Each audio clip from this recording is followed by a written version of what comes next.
हद चले सो मानवा, हद गृहस्थी मर्यादा है, उसके अनुसार जो चलता है वो मानव है। बेहद चले सो साध,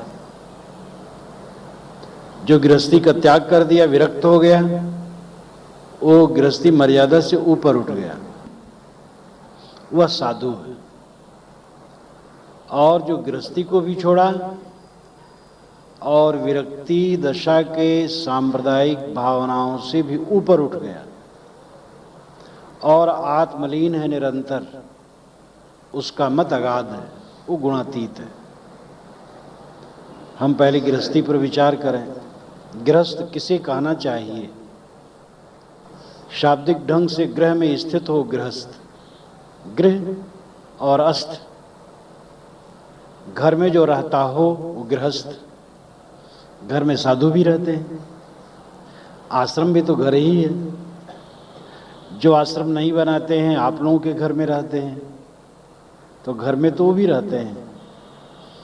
इसलिए ये परिभाषा निर्दोष नहीं। वैवाहिक बंधन में बंध के रहे वो गृहस्थ।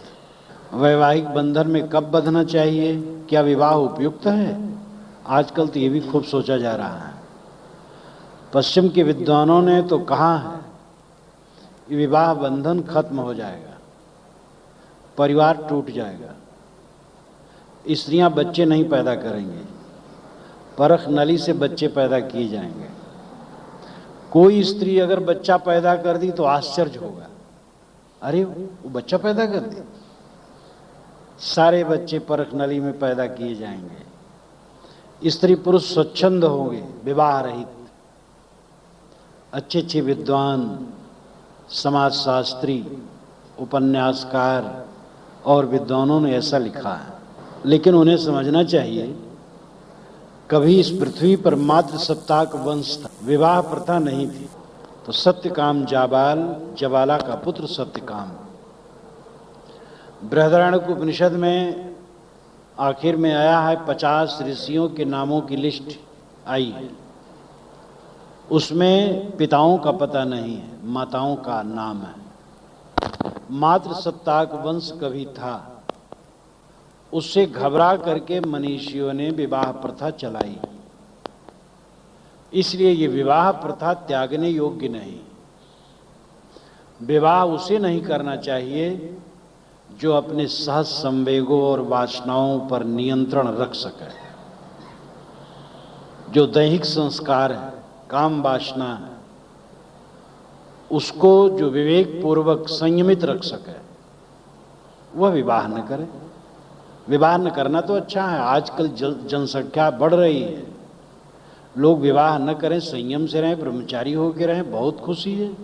लूप लगवाना, इंजेक्शन लगवाना, गर्भस्राव करवाना, तो बहुत बहुत सब अत्याचार है। बढ़िया है ब्रह्मचारी रहे, शादी न करें। लेकिन जब ब्रह्मचारी रहे, ब्रह्मचारी न रह पावे और शादी न करे, ये गलत है। विवाह बंधन खत्म हो जाएगा, ये कहने वाले समझदार नहीं। विवाह बंधन की महती आवश्यकता है। अगर विवाह बंधन कहीं टूट रहा है तो समाज के सुधारकों, नेताओं और नायकों को प्रयत्न करके इस भ्रांति को युवकों से दूर करना चाहिए और विवाह बंधन में रह करके उनको जीवन गुजर करने की सीख देनी चाहिए। पशु सामूहिक रहते हैं, अनियंत्रित रहते हैं, लेकिन उनमें समय आने पर उत्तेजना होती है। जब गर्भाधारण की बात आती है, गर्भधारण के पूर्व उनमें उत्तेजना नहीं आती। आदमी में नियम न हो, कुछ कानून न हो, कुछ विधान न हो, कुछ मर्यादा न हो, तो एक कायदे से नहीं रह पाएगा। पहले उसकी स्वाभाविकता थी, विकास नहीं था, और मात्र सप्ताक वंश कभी रहना उसकी स्वाभाविकता थी। आज उसमें लौटेगा तो विनाश करेगा। विवाह बंधन चाहिए आम समाज को। विवाह से ही आदमी संयमित, मर्यादित रह करके समाज में सुव्यवस्था ला सकता है। पारिवारिक जीवन सुखद है। परिवार का उच्छिन्न करके आदमी सुखी नहीं रह सकता। जोधपुर के पास सालावास गांव एक है, मेरा वहाँ कार्यक्रम था गत वर्ष। वहाँ आश्रम भी है हम लोगों का और भक्त लोग हैं। भक्त लोग दरी बीनते हैं, विदेश में उनकी दरियाँ जाती हैं खूब। पारखी दरी उद्योग, दरी उद्योग, पारखी दरी उद्योग उनकी संस्था ही है, जिसमें करीब 1000 मजदूर काम करते हैं। तो दिन भर में 4 बार विदेशी लोग आया करते, 3 बार 4 बार आते रहते थे। मेरा वहाँ 4 दिन निवास था, 4-5 दिन। तो कुछ विदेशी मेरे पास भी आ जाए। 5 लड़कियाँ एक बार मेरे पास आईं जो यूरोप के किसी देश की थी। बातचीत होने लगी, दुभाषी उनके साथ थे। उन्होंने कहा कि जो विचार आप दे रहे हैं ऐसे विचार हमारे देश में नहीं मिलते हैं। चर्च में केवल पूजा उपासना थोड़ा सा और कुछ नहीं। उन्होंने बल्कि कहा जैसे आपके यहाँ पंडित लोग हैं वैसे हमारे यहाँ वो हैं, और आप जैसा विचार वहाँ नहीं लोग देते हैं। उन्होंने कहा कि हमारे पास धन की कमी नहीं, लेकिन हमें लगता है हमारा कोई नहीं। परिवार में जैसे लगता है कि सब एक दूसरे से असंग है, आपस में स्नेह नहीं, आपस में लगाव नहीं, किसी का किसी पर नियंत्रण नहीं, न जिम्मेदारी है। इसलिए हम अंदर से सुने सुने और दुखी लगते हैं। अब परिवार टूट रहा है, इसी परिणाम हो रहा है वहाँ। यहाँ भी जहाँ परिवार में कटुता आ रही है, क्या हो रहा है? जमाना तो बदला है, विज्ञान का युग है, परिवार शिथिल जरूर होगा। पहले पिता के साथ सभी बच्चे रहते थे, कमाते खाते मोटा छोटा आराम से रहते थे। कोई ऐसी बात नहीं कि सब भूखों मरते थे, और एक साथ रहते थे। राग द्वेष भी होता था, अच्छा भी होता था, प्रेम से भी रहते थे। जहाँ एक जगह है कुछ गलती होती ही है। अब लड़के पढ़ लिए, नौकरी में चले गए, कोई कहीं व्यापार में चला गया, एक साथ है ही नहीं। माता पिता संबंध ही नहीं है, संबंध भी है तो इतना धीरे धीरे अहंकार हो जाता है कि हम स्वयं संपन्न हैं, स्वयं अपने पैरों पर हैं। किसी से क्या मतलब है? पिता को पिता नहीं समझा जा रहा है, माता को माता नहीं समझा जा रहा है। अहंकार बढ़ता चला जा रहा है। इसलिए परिवार का संबंध शिथिल तो हो रहा है। कोई नई बहू आती है, वो प्राय अपने पति को लेकर अलग रहना चाहती है, और अपने बाल बच्चों में वो दोनों डूब जाते हैं। लेकिन वे भोले आशा करते हैं बुढ़ापा में कि हमारे बच्चे हमारे होंगे। जब तुम स्वयं अपने माँ बाप के नहीं हो तो तुम्हारे बच्चे तो आज से कम 20-25 वर्ष के बाद कार्य क्षेत्र में आएंगे। तब तो और दुनिया आगे बढ़ जाएगी, प्रगति कर लेगी। तो जितनी ही प्रगति होगी उतनी टूटेगी। आजकल की प्रगति का अर्थ ही हो रहा है, जितनी प्रगति हो विखंडन हो। पहले के लोग जितना माँ बाप के लिए आदर करते थे, आज के लिए कम करते हैं। आज के लोग 20 वर्ष के बाद वाले और कम करेंगे। लेकिन ऐसी बात नहीं कि सबका ऐसे रहेगा, अच्छे लोग भी सदा रहेंगे। पारिवारिक संबंध शिथिल हो रहा है, लेकिन परिवार का टूट जाना दुर्भाग्य होगा संसार का। विवाह प्रथा खत्म हो जाना बहुत बड़ा दुर्भाग्य होगा।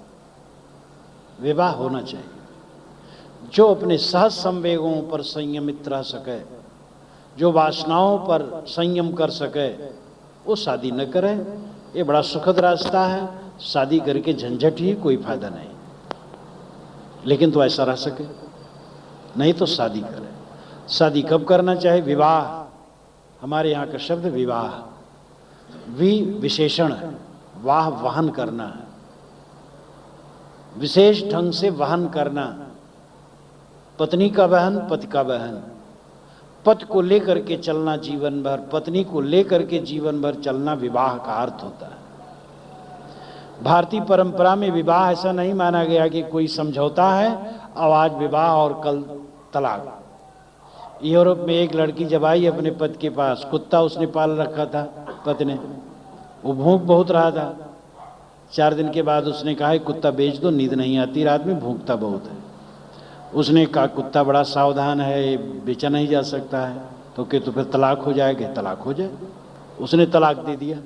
तो इस प्रकार यहाँ भारतवर्ष में नहीं, भारतवर्ष में विवाह बंधन मजबूत माना गया। विवाह हो जाने के बाद फिर उसको छोड़ा नहीं जा सकता। तलाक के विषय में गुंजाइश की गई जब भारत आज़ाद हुआ, क्योंकि गुंजाइश की आवश्यकता थी। कोई महादुखी पुरुष हुआ पत्नी से, या पत्नी पति से महादुखी हुई, तो उसके लिए कोई विकल्प ही ना हो, ठीक नहीं है। इसलिए विकल्प रखा गया, और वो इतना विधान से रखा गया कि तलाक और पुनर्विवाह में 6-7 वर्ष लग जाए। इसलिए जो बहुत दुखी होगा वही तलाक देगा। जब ये कानून पास हुआ था तो भारत में एकदम भूचाल जैसी आ गई थी। लोग कहे थे सनातन धर्म नष्ट हो रहा है, लेकिन उसका कोई कुपरिणाम आज तक नहीं हुआ, और तलाक वलाक खास नहीं हो रहा है। और जो जिसको प्रगतिशील लोग कहते हैं, और जिनमें पति पत्नी का जो आपस का संबंध है, वो पत्नीव्रती और पतिव्रता होना तो दूर, मित्र का व्यवहार भी जहां नहीं है वहां तो विखंडन है ही है और दुख ही है। लेकिन तलाक कानून के कारण कोई विखंडन नहीं हो, इसलिए तलाक का विकल्प है।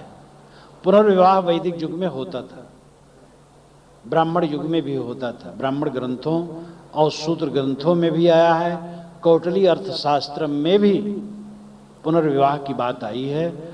कौटिल्य जी बहुत उदार थे।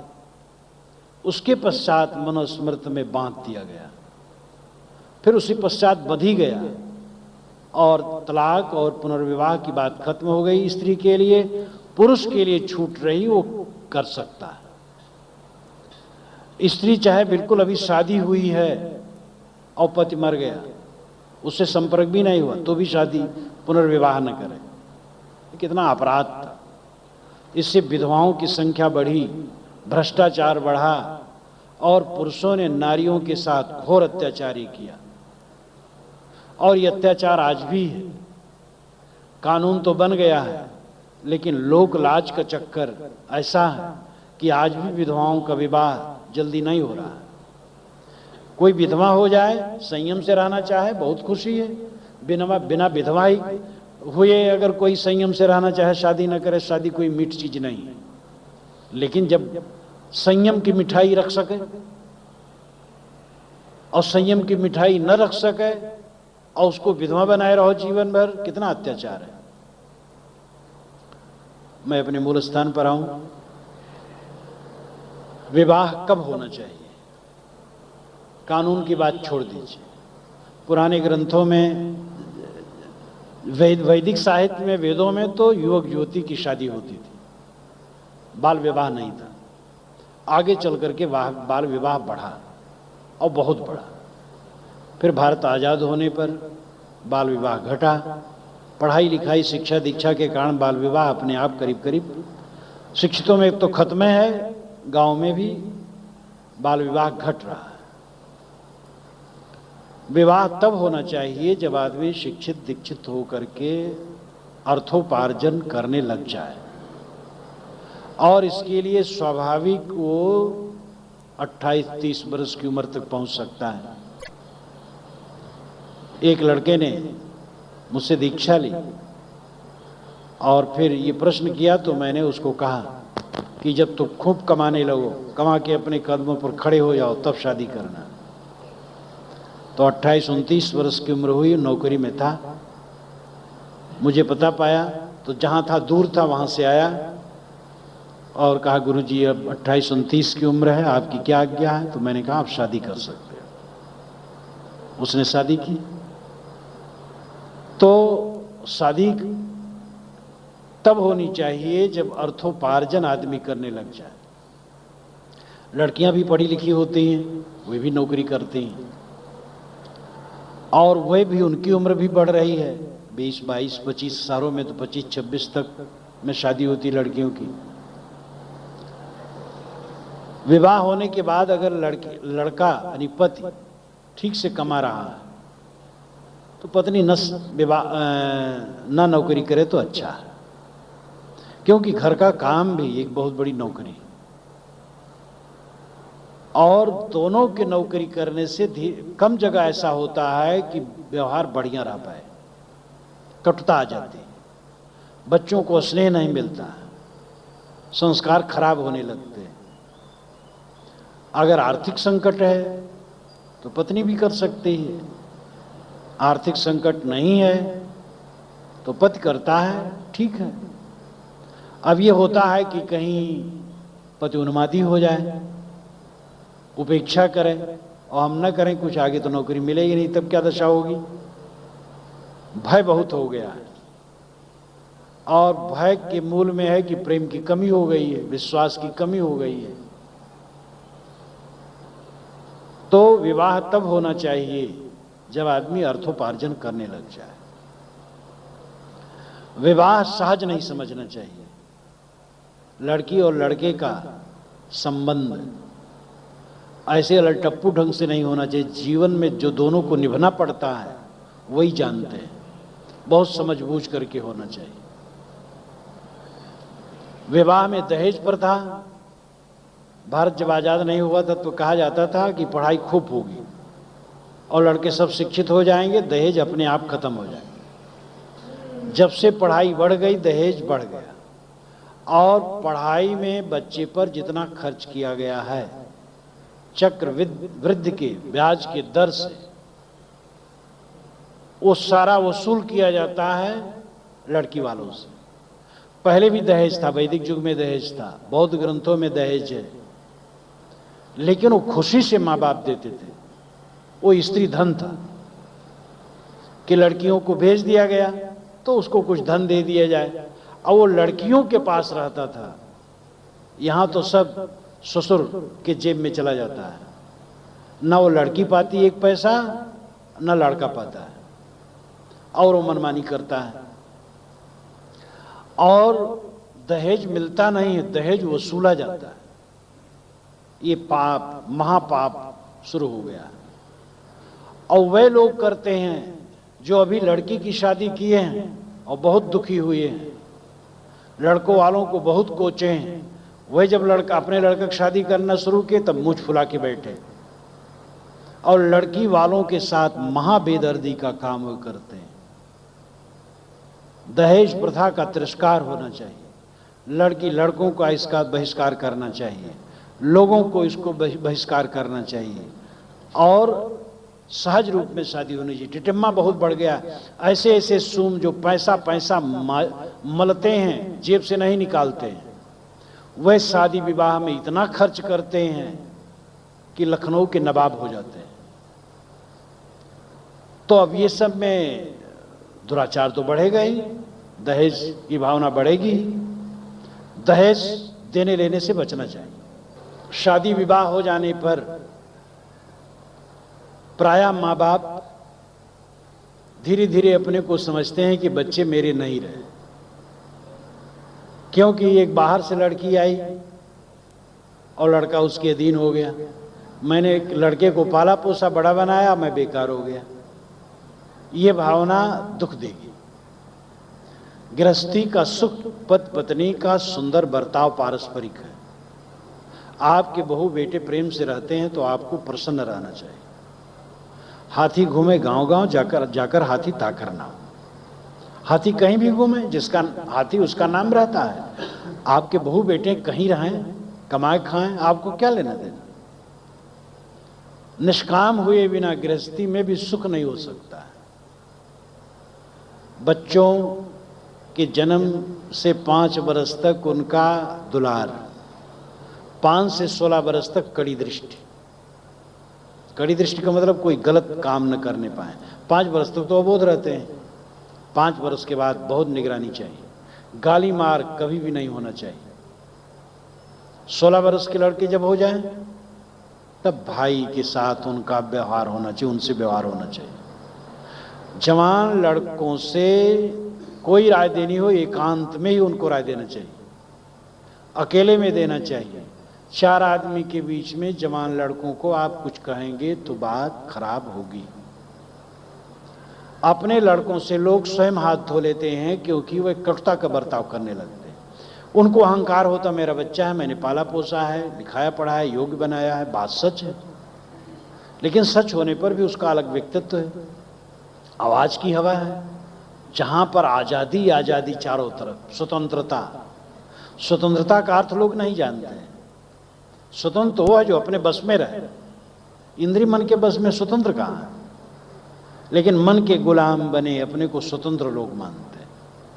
माता पिता का अदब नहीं, लिहाज नहीं, मर्यादा नहीं, बड़ों की मर्यादा नहीं, स्वतंत्रता मान बैठे इसको। 4 दिन के बाद यही दुख उनके ऊपर आएगा, तब उनको पता लगेगा। लेकिन माता पिता का कर्तव्य है कि वे सबके साथ उदारता का बर्ताव करें। जब तक कोई सहनशील नहीं होगा, निष्कामी नहीं होगा, मधुरभाषी नहीं होगा, मीठा बर्ताव नहीं कर सकेगा, तब तक वो समाज, कुटुंब, परिवार नहीं चला सकता। परिवार चलाने के लिए निष्काम होना चाहिए। स्वयं फटे कपड़े पहन लो, लेकिन और परिवार के लोगों को अच्छा कपड़ा बन सके तहां तक पहनाओ। कोई अनुगामी साथी कटु कह दे आप कटु न कहें। महाराज कृष्ण की कहानी इसी पर याद आ जाती है। शांत पर्व में उनकी कहानी कई बार मैं आपके सामने उसको कहा करता हूं। बुढ़ापा में श्री कृष्ण महाराज की उम्र उस समय 119 वर्ष की होगी। 20 वर्ष में उनका शरीरांत हुआ था। 120 वर्ष में ग्रह कला से पीड़ित होकर के नारद के पास गए थे। उन्होंने कहा था, भगवान मैं ग्रह कला से बहुत पीड़ित हूं। अपनी बात उससे नहीं कहना चाहिए जो मित्र न हो। मित्र होते हुए भी समझदार ना हो, समझदार होते हुए भी अपने मन पर नियंत्रण न रख पाता हो, तो ऐसे व्यक्ति से गुप्त बात नहीं कहनी चाहिए। आप मित्र हैं हमारे, समझदार हैं और आत्मजयी हैं, इसलिए मैं अपना गुप्त भेद आपसे कहता हूं। कौटिल्य अर्थशास्त्र में लिखा है कि अपनी गुप्त बातें किसी से न कहें, क्योंकि हाँ जहां समाधान हो वहां कहना चाहिए, और बेकार में कहने से कोई फायदा नहीं होता है। तो महाराज आपसे मैं कह रहा हूं, मैं अपने परिवार पर धाक नहीं जमाना चाहता। मैं बिलावजह शासन नहीं करता। भोग की वस्तुएं जो मिलती हैं आधी परिवार वालों के लिए छोड़ देता हूं। लेकिन महाराज मैं बहुत दुख में हूं। मेरे बड़े भाई बलराम हैं, इस बुढ़ापा में भी उनको बल का घमंड है। मेरे छोटे भाई गद हैं, वो इतना सुकुमार बनते हैं कि कुछ करना नहीं चाहते। मेरा बड़ा लड़का प्रद्युम्न है, वो सौंदर्य का इतना मोही है कि दर्पण के सामने ही खड़ा मूछें मड़ोड़ता रहता है और कपड़े ठीक करता रहता है। मेरे घर में बड़े बड़े शूरवीर हैं और विद्वान और योग्य, लेकिन ग्रह कलह इतना है, आहुक और अक्रूर ये दो उनमें श्रेष्ठ हैं, और दोनों ने मेरे रास्ते को रोक रखा है। आहुक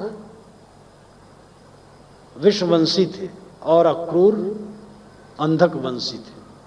अंधक वंश, विश्ववंश, कुकुर वंश, भोजवंश, यादव वंशों में कई शाखाएं थी। सबका सम्मिलित गणराज्य था जिसकी राजधानी द्वारिका थी। और वंश और शाखाएं छोटी छोटी थी। बड़ी शाखाएं विष्णु और अंधक वंश थी। कृष्ण महाराज विश्ववंशी थे, इसलिए उनको वार्ष्णेय भी कहा जाता है। अक्रूर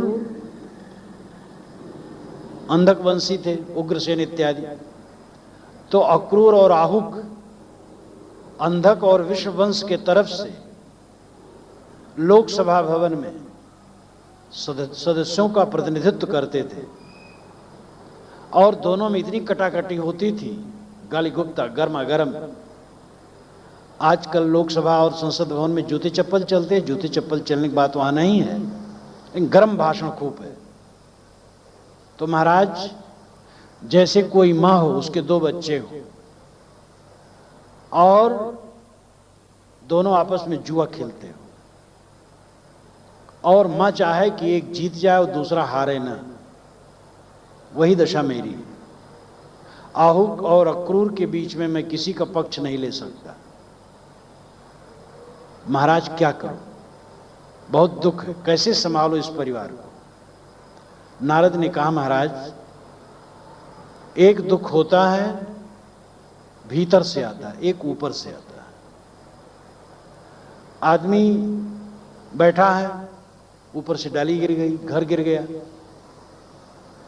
रास्ता चलते चलते कहीं ठोकर लग गया, गिर गया, और कुछ ऐसे हो गया, कोई पत्थर मार रहा था कहीं अलग, हमें ही आकर के लग गया, ये ऊपर का दुख है।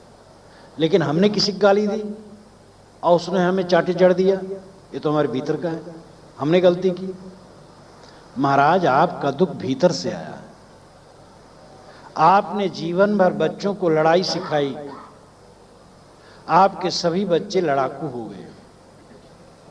आपका ऐसा, आपको ऐसी परिस्थिति मिली, लड़ाई लड़नी पड़ी।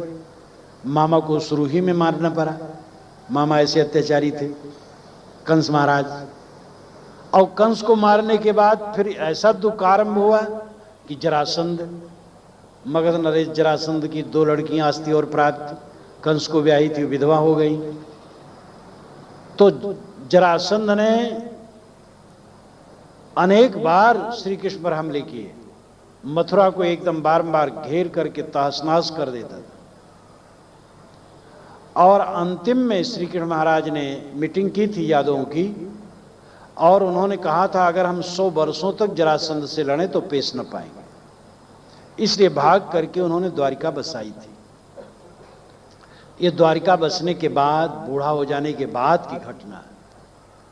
नारद कहते हैं, महाराज आपकी समस्या कुछ ऐसी थी लड़ने की, बच्चों को आपने लड़ाई सिखाई, सब बच्चे हो गए लड़ाकू, अब लड़ाइयाँ नहीं हैं। महाभारत युद्ध भी बीते, 36 वर्ष बीत गए, अब कहीं लड़ाई नहीं है, और लड़ने की आदत है तो कहाँ लड़े, आपस में लड़ते हैं। जो अपने बच्चों को, अपने पार्टी के सदस्यों को, अपने समाज के सदस्यों को लड़ना सिखाएगा, पहले बाहर लड़ेंगे, फिर 4 दिन के बाद आपस में लड़ेंगे। तो महाराज ये तो आपका ही बोया हुआ दुख बीज है। अब जो मैं राय देता हूं ध्यान दीजिए। अनायसेन शस्त्रेण मृदना हृदय छिदा जिह्वा मुद्दर सर्वेशाम परमिर्जान मृज। आप अनायस शस्त्र का प्रयोग कीजिए। आयस कहते लोहा को, अनायस कहते जो लोहा से न बना हो, ऐसी तलवार लीजिए, और जो कोमल होते हुए भी हृदय को भेद डालती, ऐसे तलवार का परिमार्जन अनुमार्जन करके अपने परिवार वालों की जीभ काट लीजिए। वो है मीठा वचन। वो लोहे से तलवार, वो मीठा वचन नहीं बना। मीठा वचन कोमल तलवार है, उसका परिमार्जन अनुमार्जन करके, यानी खूब कोमल वाणी का अभ्यास करके अपने परिवार वालों को कोमल वाणी से आहत कर दीजिए। मीठा वचन बोलिए, अपने आप ठंडे हो जाएंगे। अनुगामियों से कट वचन पा करके भी कभी आप कट वचन न करें। और घर वालों को खाने पीने की व्यवस्था उदारता से करते रहें, कंजूसी न करें। धन का उचित बंटवारा, मन देख करके काम लीजिए घर वालों से। किसी का मन किसी समय काम करने न हो तो जबरदस्ती न कीजिए। भेदात विनाशा संघानाम संघ मुख्यो सुकेशो यथा त्वाम प्राप्नोत सीदेत अहम संघस तथा कुरु। फूट पड़ने पर संघ का विनाश होता है। आप संघ के मुखिया हैं, आपके रहते रहते एक गणतंत्र नष्ट न हो, आप समर्थ हैं। ऊंची नीची जमीन में भरी बैलगाड़ी बलवान बैल ही खींच सकते हैं, निर्बल बैल नहीं। आपका परिवार विषम हो गया है, आप जैसे समर्थ पुरुष ही इसको निभा सकते हैं। जो पद का त्याग न कर सके, धन का त्याग न कर सके, जो विशाल व्यक्तित्व का उदार न हो, जिसके पास सहज लोग आकर के शरण न ले सकें, प्रतिभाशाली न हो, वो इतना बड़ा परिवार समाज नहीं चला सकता। आप ये सब में योग्य हैं। सभी वर्ग के लोग आपको मानते, ऋषि मुनि भी आपको मानते हैं। आप ध्यान दीजिए, श्री कृष्ण महाराज ने प्रयास किया होगा, आप जानते सफल नहीं हुए, और गृह युद्ध में पूरा यादव वंश मिट गया। कारण था गुणात्मक परिवर्तन।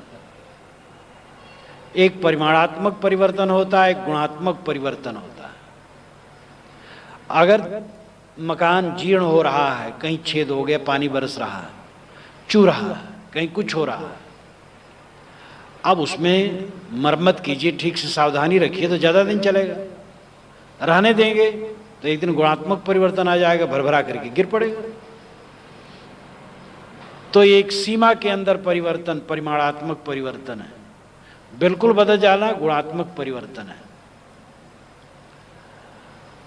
परिवार बनाना सरल है, परिवार को निभाना कठिन है। शादी कर लिए, क्या लगता है झट से शादी कर लिए, बाजा गाजा बजवा जुआ करके, हाथ पैर रंग करके, पत्नी आ गई, बच्चा पैदा करने में कोई बहुत देरी नहीं, जिसके होने का है।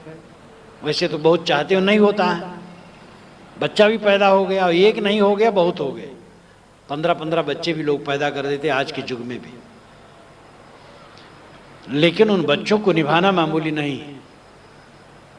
हम लोगों का भी चेला बनाना सरल है। अगर कोई बनने आता है तो, बनने ही नहीं आए तो फिर मजबूरी है। अगर बनने आता है तो बनाना कठिन नहीं, लेकिन निभाना कठिन है। मनुष्य के बच्चे को पालना बहुत मेहनत है। 1000 गाय आप रखिए, कोई जानवर रखिए, उनके लिए मकान हो, भोजन हो, पानी हो, व्यवस्था हो, बस, और कुछ राग दो, इसका झगड़ा नहीं। लेकिन एक बच्चे को निभाना मामूली बात नहीं। ये मनुष्य के बच्चे को पालना बहुत कठिन है। इसलिए स्वयं सहनशील, धैर्यवान और विवेकी होना चाहिए, तब किसी को निभाया जा सकता है। डांट गांस बहुत काम नहीं करती, प्यार की जरूरत है। 20 बार प्यार करोगे तो एक बार फटकार भी कोई बुरा नहीं, और फटकार है, प्यार है ही नहीं है। आपकी एक गाय है, वो सींग से मारती है, पैर से मारती है, पूंछ से मारती है, और दूध कभी एक कुल्ला नहीं देती, कब तक रखे? भले बूढ़ा बुजुर्ग हो, वो केवल हरदम झुझलाते रहता है, प्यार नहीं दे पाता है, वो श्रद्धेय नहीं रहता। प्यार देना सीखें, मीठा वचन बोलना सीखें, अपने कर्तव्यों का पालन और दूसरे के अधिकारों की रक्षा, स्वयं सहना, दूसरे को न सहाना, अपनी इच्छाओं को वश में करना, दूसरे की इच्छाओं को जो विवेकपूर्ण है पूर्ण होने देना, अपनी बात जबरदस्ती किसी पर न लादना, दूसरे की उचित बातें मान लेना, मीठा वचन बोलना और कोमल बर्ताव करना और स्निग्ध चित्त रखना। ये 7 सूत्र ऐसे हैं कि जीवन को मधु बना देते हैं। और ऐसा बर्ताव अगर कोई करता है तो उसके जीवन में तो स्वर्ग उतर ही आता है, उसके संपर्क में आने वाले भी स्वर्गस्थ मानव हो जाते हैं। और इसका व्यवहार घर में हो सके तो घर स्वर्ग बन जाता है। घर को हमें स्वर्ग बनाने की जरूरत है। जिस घर में सुबह से ही हल्ला गुल्ला होता है, कहाँ शांति, वहां बच्चों को संस्कार क्या मिलेगा? जहां पति पत्नी दिन भर लड़ते हैं, बच्चों को क्या अच्छे संस्कार देंगे? जिस घर में घर के बाहर से लेकर के घर के अंदर तक कबाड़ खाना बना है, उल्टी पलटी चीजें पड़ी, कहीं थू, कहीं पान की पी, कहीं तंबाकू की थू, कहीं बच्चे की टट्टी, कहीं किसी ने नाक ही पोंछ करके दीवार में चिपका दिया, कैसे संस्कार उस घर में बच्चों को अच्छे मिल सकते हैं? घर पवित्र हो, चाहे भवन हो चाहे झोपड़ी, अंदर बाहर स्वच्छ, वस्त्र स्वच्छ, वस्तुएं कायदे से रखी जाएं, हंसिया जहां रखी जाती वहीं रखी जाए, चाकू जहां रखा जाता वहीं रखी जाए, जूता जहां रखा जाता वहीं रखा जाए, व्यवस्थित चीजें हों। आप दीवालगिरी रखते हैं, दीपक रखते हैं, जहां रखते वहीं रखें, मोमबत्ती जहां रखते वहीं रखें और दिया सलाई वहीं रखें। एक संत को एक सज्जन ने बुलाया जलपान के लिए, महाराज आ जाइए, बैठ लीजिए, थोड़ा जलपान कर लीजिएगा।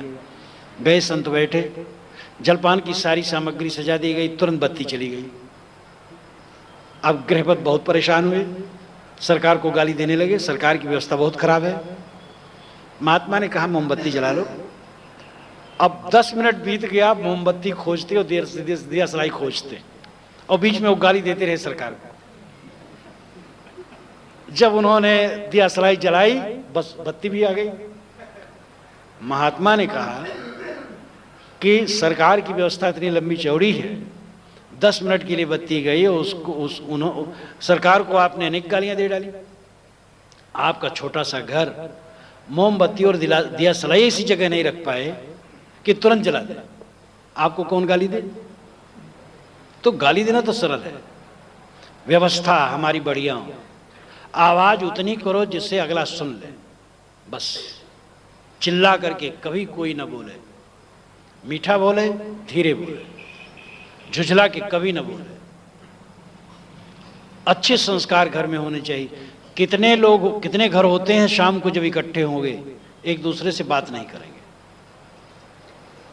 अगर कोई बोला तो दूसरा डपट लेगा, कोई काम का लेखा जोखा नहीं, कल क्या करना है कोई मीटिंग नहीं, भोजन करने की बात आई तो कोई एक साथ ईटिंग भी नहीं, न मीटिंग न एक साथ ईटिंग।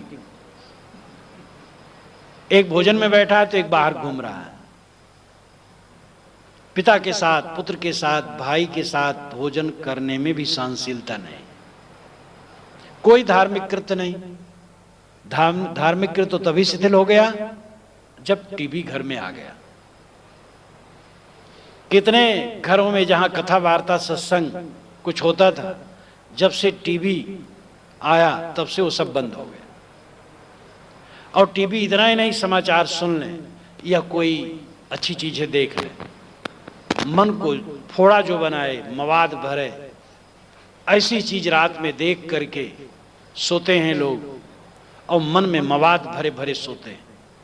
उनका सोना भी कैसे सुखद हो सकता है। संस्कार खराब करने के लिए टीवी बहुत पर्याप्त है।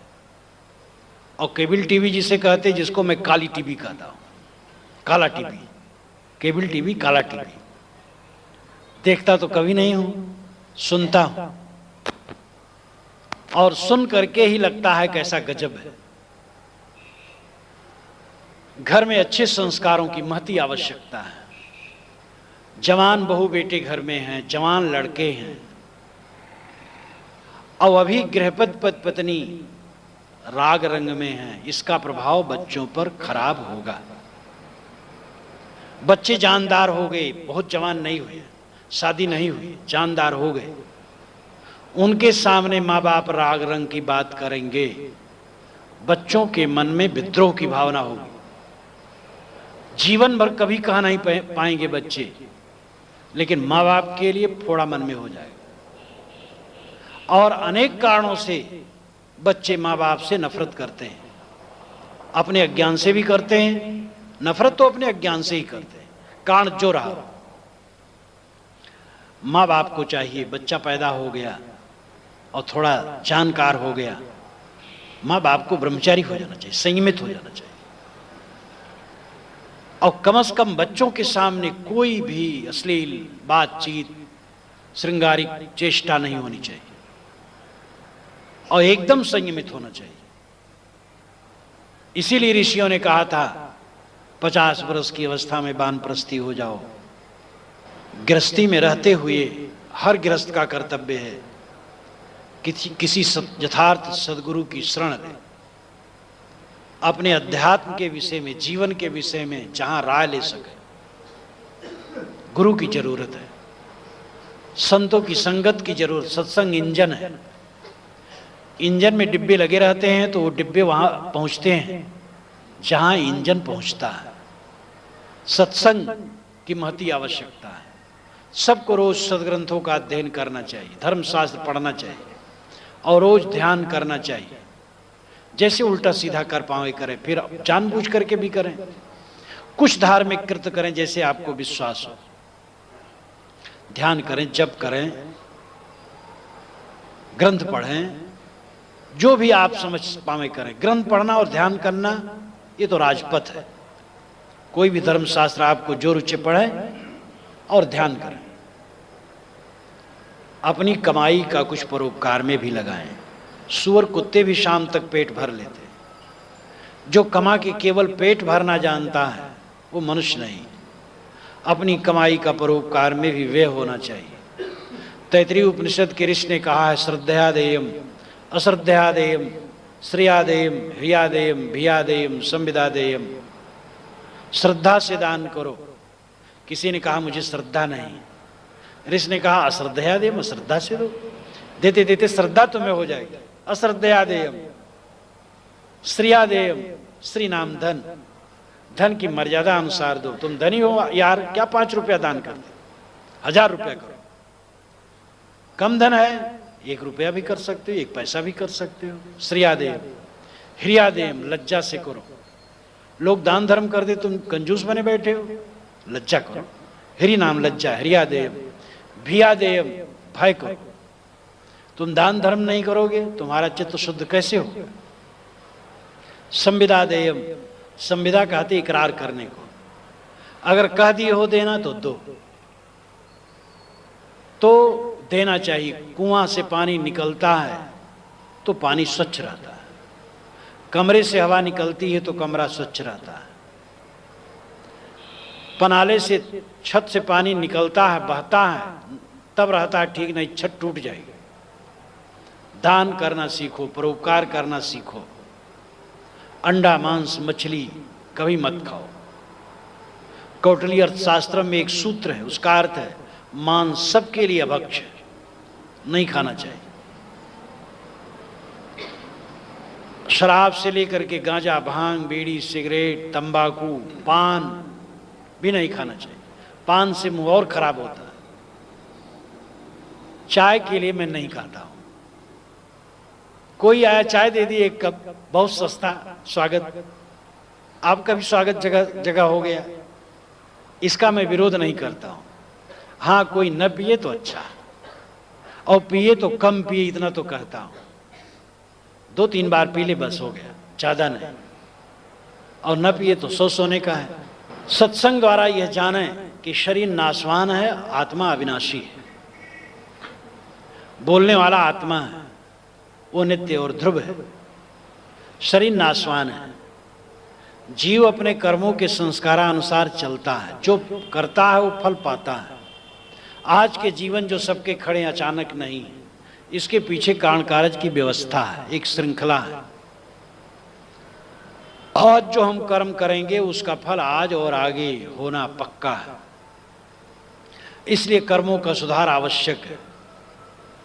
गुरुजनों, परिजनों, बड़े बूढ़ों के साथ सुंदर बर्ताव, समता के व्यक्तियों के साथ प्रेम, छोटों के प्रति स्नेह, मर्यादा का पालन, इन सब कर्तव्यों को जो निभाए, साहब कहते हद चले सो मानवा। गृहस्थी मर्यादा के अनुसार चले वो मानव है। हद चले सो मानवा। गृहस्थी की शिक्षा बड़ी लंबी है, गृहस्थी की व्यवस्था बड़ी लंबी है। सभी आश्रमों की माँ गृहस्थी है। गृहस्थी से निकल करके साधु होते हैं। शूरवीर, नेता, विद्वान, कवि, कलाकार सब होते हैं। गृहस्थी में अगर सुधार हो जाए तो सभी दिशाओं में सुधार हो जाएगा। साहब कहते हद चले सो मानवा। गृहस्थी मर्यादा अनुसार चले वो मनुष्य है। दूसरी बात वो कहते बेहद चले सो साध। बेहद हो गया, घर छोड़ दिया, विरक्त हो गया और साधु। विरक्त घर तभी छोड़ना चाहिए जब पक्का वैराग्य हो। मित्र मित्र का वियोग वाला वैराग काम नहीं देता। जब 2 मित्र बिछुड़ते हैं तो एक दूसरे को ताकते रहते हैं और रोते भी रहते हैं। ऐसा वैराग किस काम का कि घर छोड़े और फिर घर का संदेश लेने की इच्छा, और फिर घर जाने की इच्छा। और वे महात्मा तो धन्य हैं कि जो आप लोगों से पूजा पैसा पाते हो घर भेज देते हैं, और कहीं बहू का कड़ा बनवा दिए, कहीं पोते की साइकिल खरीद दिए, और कार्तिक में और कुआर में जाकर के जरा फसल भी देख दिए और कटवा दिए, मिचवा दिए। ये हास्यास्पद है। उनको घर ही में रहना चाहिए, घर में रह के भक्ति करना चाहिए। कितने लोग समझते हैं साधु में जाएंगे तो बैठ करके खाएंगे। जो साधु में आए समझ ले खूब मेहनत करना है, सेवा करना पड़ेगा, सेवा करें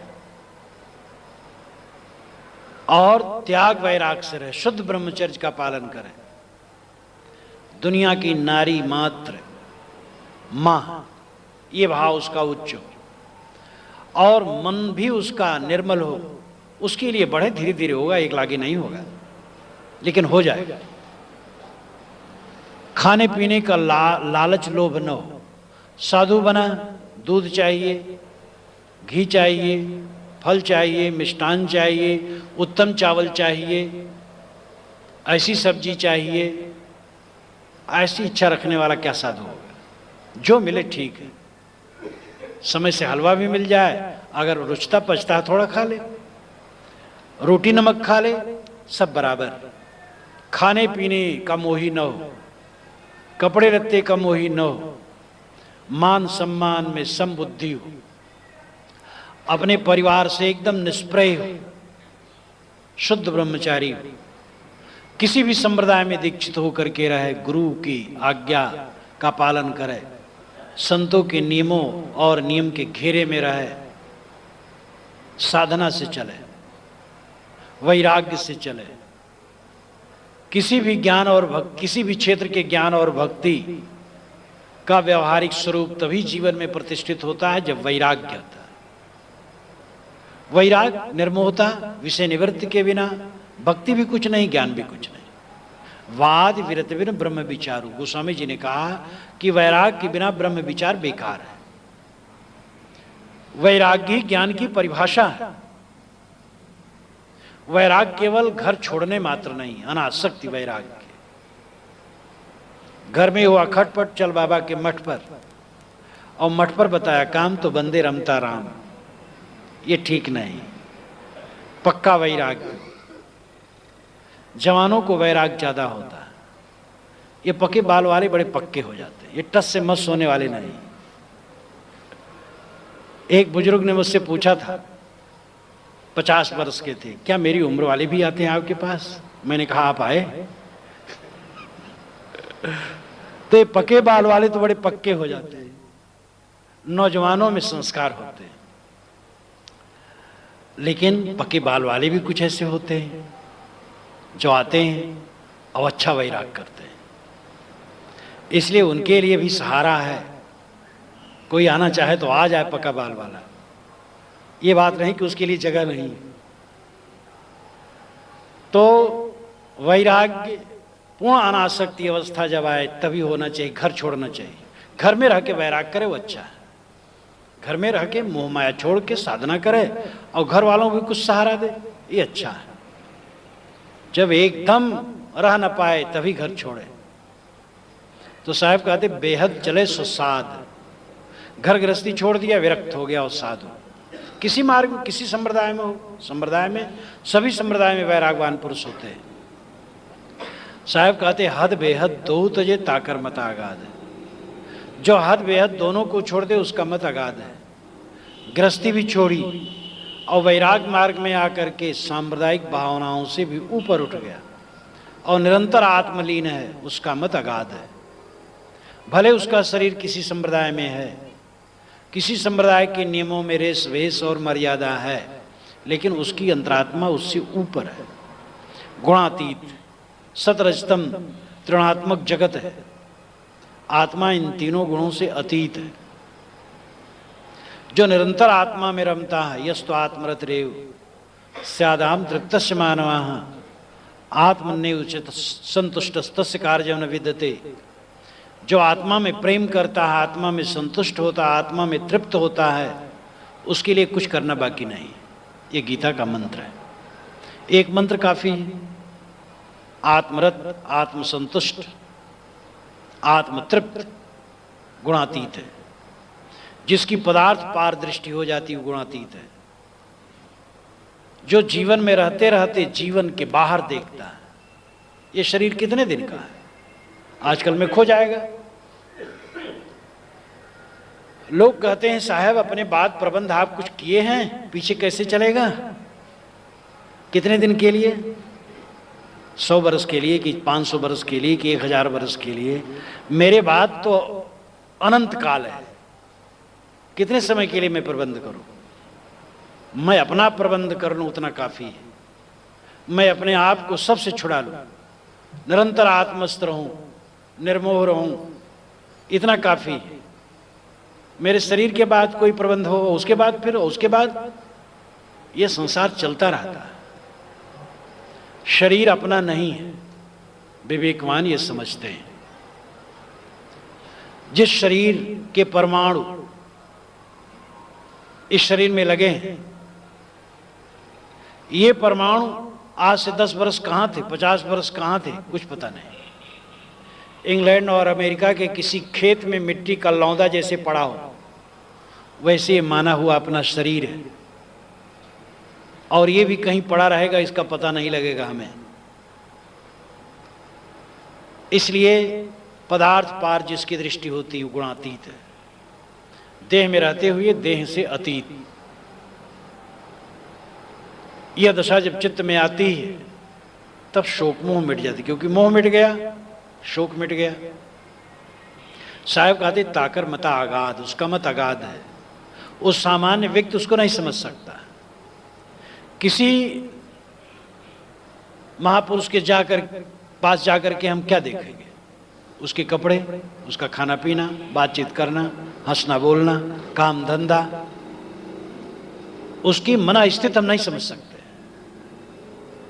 समुद्र के निकट जाकर के समुद्र के ऊपरी सतह पर तैरते हुए झाग हम देख सकते हैं, पत्ते देख सकते हैं, मोती तो पेट में। इसलिए उस स्थिति की पहचान बाहर से संभव नहीं, और बाहर से संभव अगर होती पहचान तो महापुरुषों को गाली न दी जाती।